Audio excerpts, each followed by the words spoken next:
حمصنا الكنافة أو العسملية، نحط له شوي قطر، ملعقتين بس لحتى،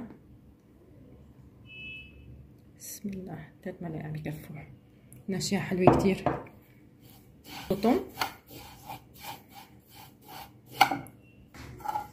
فضي بالصحن تقديم، بسم الله، بنكبسها كتير منيح. معنا كريم باتيسير ولتر حليب، ملعقتين نشا، بيضتين عليهم فانيليا، وبالاخر معلقه زبده، ونص شوكليت، وايت شوكليت. نخلطهم شوي،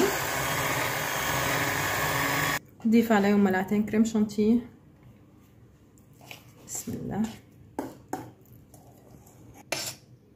نخلطهم مع بعض، وبدنا نحط الفراوله.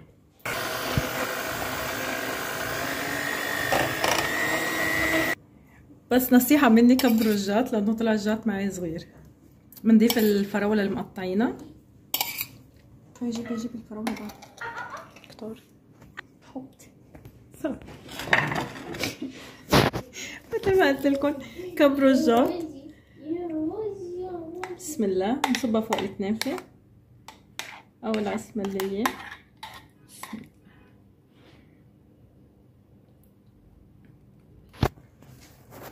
وبدنا نحط اخر طبقة تكون خفيفة من الباقيين، بسم الله.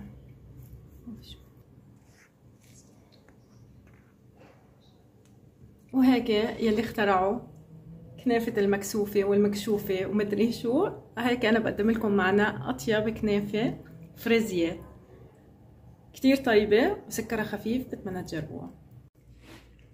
هلا بعد ما طلعنا الكنافة من البراد، فريزية نقصقصها،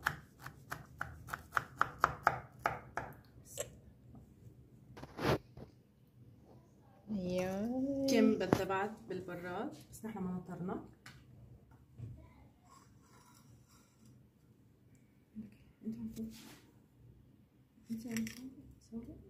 وحياة الله انت عشان مش ايش عم نكمل.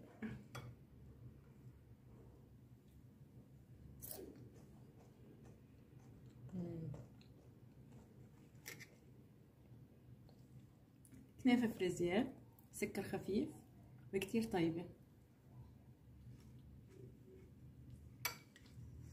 رائعة، بتجنن. وإذا عجبتكم الوصفة ما تنسوني بالشير واللايك والسبسكرايب.